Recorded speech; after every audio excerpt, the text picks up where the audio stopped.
At around 6 a.m. on the 19th of January 2024, Bartlomiej Kuczynski from Costessey near Norwich phoned 999 and told Norfolk Constabulary that he was walking around with a knife, had just lost the plot and was confused. Just a few weeks prior, Kuczynski had been reported by his family as missing and later taken by police to the Norfolk and Norwich Hospital emergency departments due to his mental state. So when he phoned the police on that morning in January, Kuczynski was known to the force as someone who had serious mental health issues and a young family at home. But rather than dispatch police officers, the Norfolk Constabulary call handler told him to seek medical advice, hung up, and didn't even bother to log the call or record a risk assessment. When wealthy local business owners from the farming community phoned Norfolk Police to report peaceful animal rights protests outside their facilities, the police logged the reports as a top priority and immediately sent at least a dozen officers to act as private security. But in stark contrast, the force chose to ignore the genuine and significant threat Kuczynski posed to others, and with devastating consequences.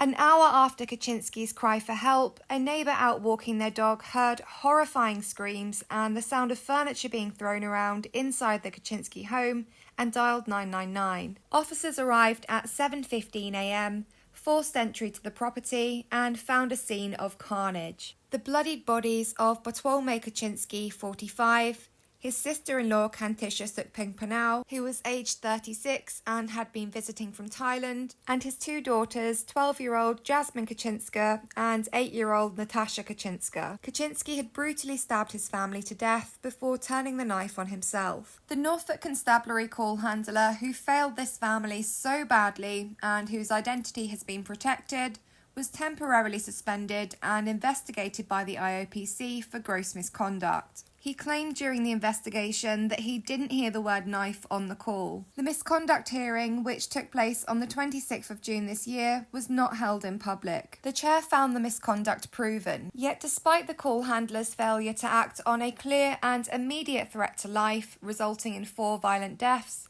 he only received a final written warning set to expire in 12 months. Effectively, don't do anything else wrong for the next 12 months, else you'll have to find some other easily obtained, low-paying job. He continues to work for Norfolk Constabulary with blood on his hands but apparently not on his conscience.